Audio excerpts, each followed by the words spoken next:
సత్యం గారు మీరేమంటారు? సహజంగా ఇప్పుడు రెగ్యులర్గా ఉండేటువంటి కామెంట్సే మనం చూస్తూనే ఉన్నాం. బీజేపీ చెప్పే మాటలైనా సరే, ఇప్పుడు బీఆర్ఎస్ నాయకులు అంటున్న మాటలైనా సరే, మీరు వినే ఉంటారు చాలా ప్రచారాల్లో బండి సంజయ్ డైరెక్ట్గానే అడుగుతున్నాడు. రాముని కనుక మీరు నమ్మేవాళ్ళైతే, రాముని ఫాలో అయితే మాకు ఓట్లేయండి, రాముడిని ఫాలో అవ్వనోళ్ళు అయితే మీరు ఓట్లు మాకు వేయొద్దు, మిగతా పార్టీలకు వేసేయండి అని చెప్పి డైరెక్ట్గానే అడుగుతున్నారు ప్రచారంలో. దీని ప్రభావం ఎంతవరకు ఉంటుంది అండ్ బీజేపీ స్ట్రాటజీని ఎలా చూడాలి?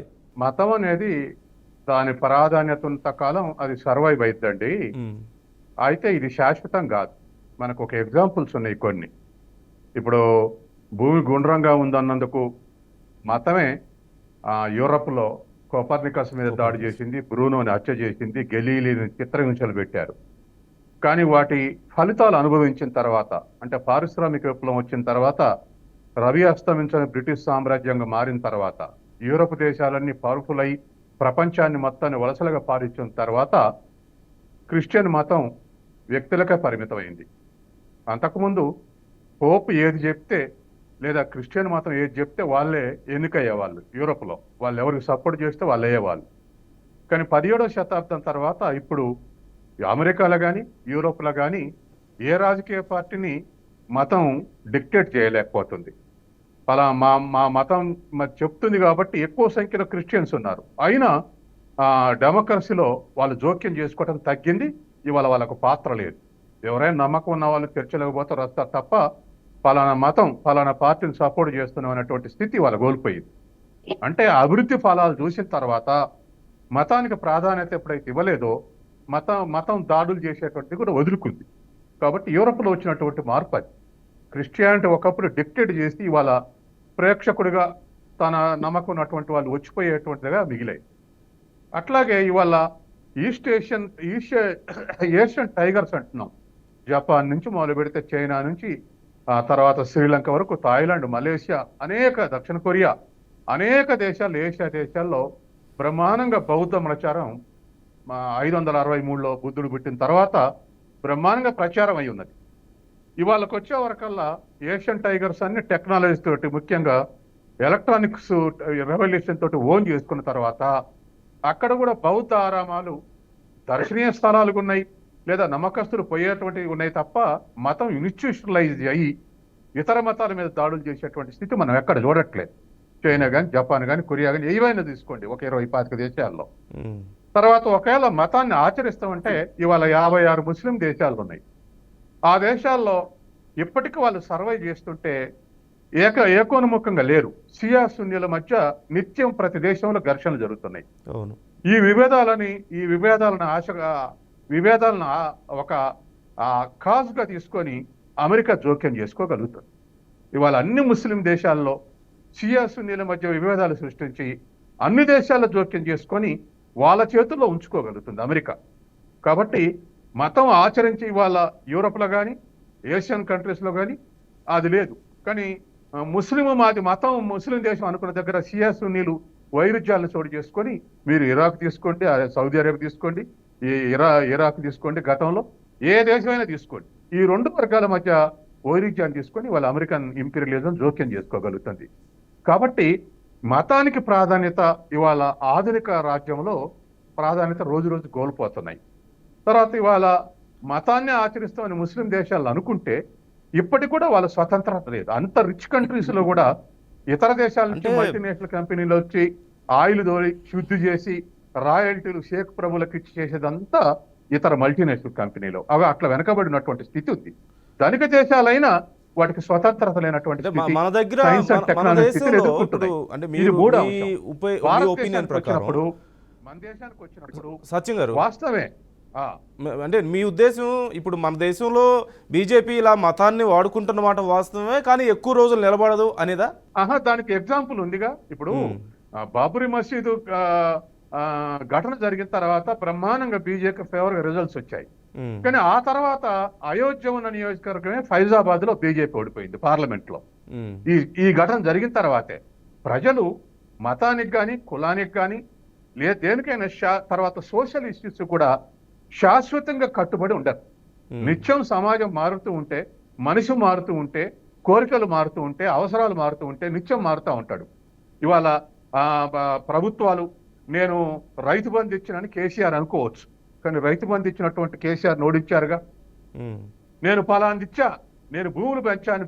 బెంగాల్లో జ్యోతి బస్ గవర్నమెంట్ సక్సెస్ఫుల్ గా ల్యాండ్ రిఫార్మ్స్ ఇంప్లిమెంట్ చేసింది. అది కేంద్ర ప్రభుత్వం కూడా అప్రిషియేట్ చేసేది. అయినా ఓడిచ్చారుగా, సిపిఎం నాడు ఓడిచ్చారుగా. అంటే దీని అర్థం ఏమిటంటే ప్రజలు శాశ్వతంగా ఒక మతానికో ఒక కోరికకో లేక ఒక విధానికో శాశ్వతంగా కట్టుబడి ఉండరు. ప్రజలు నిత్యం సమాజం మారుతూ ఉంటే, మార్పులు వస్తూ ఉంటే ప్రజల్లో కూడా ఆ మార్పులు వస్తాయి, శాశ్వతం కాదు. ఇవాళ సపోజ్ బీజేపీ అనుకుందాం, ఇప్పటి వరకు బాబరీ మసీదుని వాడుకొని బలపడదు అనుకుందాం, కానీ ఆ తర్వాత యూపీఏ కూడా 2 మాటల అధికారంలోకి వచ్చిందిగా, అది రుజువేగా. కాబట్టి అట్లాగే ఇవాళ బాబరీ మసీదు రామాలయం అయిపోయినాక ఇంకోటి రేపు వారణాసిలో కృష్ణ టెంపుల్, తర్వాత ఇంకొక ఇష్యూ లేవనెత్తుతున్నాయి. కాబట్టి ఈ లేవనెత్తున్నటువంటి క్రమంలో ప్రజలు ఇష్టపడతారా లేదా, ప్రజలకు వీటి అవసరాలు తీరుస్తాయా లేవా? మనం క్రీస్తు పూర్వం బుద్ధుడు పుట్టిన 563 సంవత్సరం నుంచి మొన్న 1565లో కృష్ణదేవరాయ విజయనగర సామ్రాజ్యం పతనం అయ్యేంత వరకు అనేక మతాలు అనేక రకాలుగా చోటు చేసుకున్నాయి, కానీ ఏది శాశ్వతంగా నిలబడలే.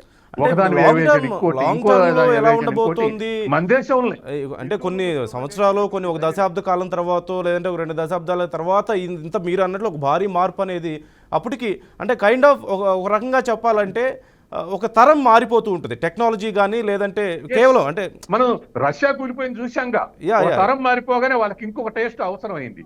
కాదు అది ఎన్నేళ్ల పాటు కొనసాగుతున్నారని మనం చెప్పలేము కదా. ఇప్పుడు ఒక్కొక్క దేశంలో కొన్ని రకాల రెవల్యూషన్స్ రావడానికి కొన్ని చోట్ల దశాబ్దాలు పడితే, కొన్ని చోట్ల వందల సంవత్సరాలు పట్టిన సందర్భాలు కూడా మనం చూసాం. అది we can't decide on the short notes. Particular గా బీజేపీ విషయంలో ఇప్పుడు స్ట్రైట్ గా అడుగుతున్నారు మిమ్మల్ని, స్ట్రైట్ గా ఈ ప్రశ్నకి మీరు ఏమనుకుంటున్నారు ఒకసారి చెప్పండి. బీజేపీ మత రాజకీయాలు చేయడం ద్వారా బెనిఫిట్ అవుతుందా, ఇప్పుడు కూడా అదే పనిలో ఉందా ఇప్పుడు ఎన్నికల సందర్భంలో, అంటే ఏం చెప్తారు మీరు ఒక మాటలో? ఇప్పటి వరకు మతాన్ని వాడుకొని బీజేపీ బలపడది వాస్తవం అండి, నేను చెప్తానే కాదు, ఎవరు చెప్పినా అదే బలపడింది. కానీ శాశ్వతంగా అదే చూపెట్టి మొన్న కర్ణాటక ఎలక్షన్ లో బీజేపీ ఓడిపోగానే ఒక సెంట్రల్ లీడర్ ఒక మంచి స్టేట్మెంట్ ఇచ్చాడు. మేము కేవలం రాముని పెట్టడమే సరిపోలేదు, ఎందుకంటే ప్రధానమంత్రి జై బజరంగ దళి అని నినాదాలు కూడా ఇచ్చారు. ఇచ్చిన ఆడ హిజాబ్ సంఘటన జరిగిన ఆడ బీజేపీ ఓడిపోయింది. దానికి సెంట్రల్ బీజేపీ నాయకుడు ఒక స్టేట్మెంట్ ఇచ్చాడు, మేము కేవలం రాముని సరిపోదు, మేము సోషల్ ఇష్యూస్ కూడా టేకప్ చేయాలన్నాడు, సోషల్ ఇష్యూస్ కూడా ఎక్స్పోజ్ చేయాలన్నాడు. ఇప్పుడు బీజేపీ మిత్రుడు మన డిబేట్ లో మాట్లాడిన మిత్రుడు సరిగా మాట్లాడాడు, మేము 10 చెప్తున్నాం, అలా ఒక రాముడు తప్ప మిగతా 9 ఇష్యూలు మేము సోషల్ ఇష్యూస్ చెప్తున్నాం అన్నారు. అలా ఏ పార్టీ అయినా సోషల్ ఇష్యూస్ చెప్పి విధానాల మీద చర్చ జరిగితే ప్రజలు బెనిఫిట్ అవుతారు. అలా కాకుండా ఒక మతం ఇప్పుడు ఆ ఎంఐఎం తర్వాత ఆ బీజేపీ ఈ రెండు పెద్ద వైరుధ్యం అనుకుంటారు. నా దృష్టిలో వాళ్ళ మధ్య వైరుధ్యం లేదు, అసలు వాళ్ళ మధ్య విభేదాలే లేవు. ఎందుకు విభేదాలు లేవంటానంటే ఎంఐఎం చూపెట్టి హైదరాబాద్ లో బీజేపీ బలపడింది. అది సస్టైన్ చూపిస్తున్నారు అనే విమర్శలు లేకపోలేదు. ఒక మాట చెప్పనియండి, ఎంఐఎం నిరంతరం బీజేపీ నాయకుల మీద స్టేట్మెంట్ ఇస్తుంది, ఎందుకంటే కేంద్ర ప్రభుత్వం వాళ్ళ ఆస్తుల జోలికి కానీ వాళ్ళ సోషల్ అసెట్స్ జోలికి కానీ పోదు. ఇప్పుడు చిన్న చిన్న తప్పులకు కూడా అరెస్ట్ చేస్తున్నప్పుడు ఇంత పెద్ద ఆస్తు వనరులు ఉన్నటువంటి ఎంఐఎం దగ్గర ఈడీకి ఏమి దొరకవా? ఎందుకని వైరుధ్యం ఉంటే నిజంగా ఎందుకు ట్రేస్ అవుట్ చేయలేదు? తర్వాత ఇంకోటి కూడా, ఇప్పుడు భారతదేశ వ్యాప్తంగా ఎక్కడెక్కడైతే సెక్యులర్ పార్టీస్ ఓట్లు చీల్చాలనో అక్కడల్లా పోయి ఎంఐఎం పోటీ చేస్తా ఉంది. బీజేపీ బీహార్లో, తర్వాత ఉత్తరప్రదేశ్ లో, తర్వాత మిగతా నార్త్ స్టేట్ లో అసెంబ్లీ ఎలక్షన్ లో తలకిందులు చేసింది ఎంఐఎం పోయి. బెంగాల్ కూడా ప్రయత్నం చేసింది, సక్సెస్ కాలేదు.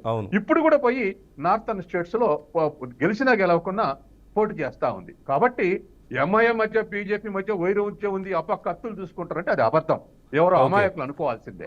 ఒకళ్ళు చూసి ఇంకొకళ్ళు బలంగా ఉండటానికి ఆ బలాన్ని అట్లే సస్టైన్ చేసి వాళ్ళ ప్రయోజనం నెరవేర్చుకోవటానికి తప్ప దీంట్లో ఏమీ లేదు. కాబట్టి ఎప్పటికి కూడా సోషల్ ఇష్యూస్ మీదనే బీజేపీ అయినా ఎంఐఎం అయినా మిగతా పార్టీలు కూడా ప్రజలకు మేలు చేసే సోషల్ ఇష్యూస్, దేశంలో రావాల్సినటువంటి విధానాల మార్పులు. ఈ దేశం ఇప్పుడు మనకు ఎగ్జాంపుల్ చుట్టూ ఉన్నాయి కదండి, 13 కోట్ల జనాభా ఉన్న జపాను $5 ట్రిలియన్ ఎకానమీ అయింది, 3.7 ట్రిలియన్.